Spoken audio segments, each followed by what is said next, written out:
आज हम भारत भूषण अग्रवाल की एकांकी महाभारत की एक सांझ की एक व्याख्या आपको बताएंगे। पहले वीरता का दंभ और अंत में करुणा की भीख, कायरों का यही नियम है। परंतु दुर्योधन, कान खोलकर सुन लो, हम तुम्हें दया करके छोड़ेंगे भी नहीं और तुम्हारी भांति अधर्म से हत्या कर बधिक भी नहीं कहलाएंगे। हम तुम्हें कवच और अस्त्र देंगे, तुम जिन अस्त्र से लड़ना चाहो बता दो। हम में से केवल एक व्यक्ति ही तुमसे लड़ेगा और तुम यदि जीत गए तो सारा राज्य तुम्हारा। कहो, यह तो अधर्म नहीं है, स्वीकार है।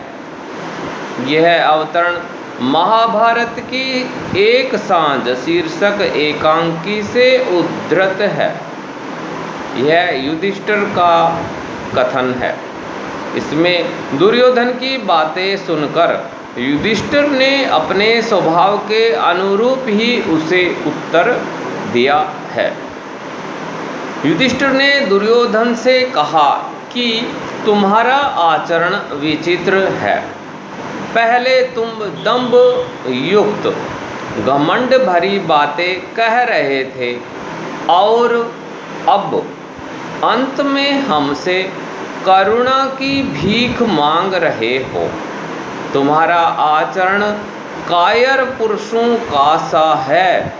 कायर लोग पहले घमंड में आकर बढ़ चढ़कर बातें कहते हैं, परंतु जब उनका वश नहीं चलता है तो वे अपने विपक्षी से प्राणों की भीख मांग लेते हैं। ऐसा करते उन्हें लज्जा का अनुभव नहीं होता है। युधिष्ठिर ने कहा कि तुम कुछ भी कहो, कैसा भी आचरण करो, परंतु अब हम तुम्हारे प्रति दया नहीं दिखाएंगे, हम तुम्हें क्षमा नहीं करेंगे। इतना अवश्य है कि हम अधर्म का सहारा लेकर तुम्हारी हत्या नहीं करेंगे। ऐसा करने वाले तो कसाई कहलाते हैं। हमें अपनी प्रतिष्ठा का ध्यान है।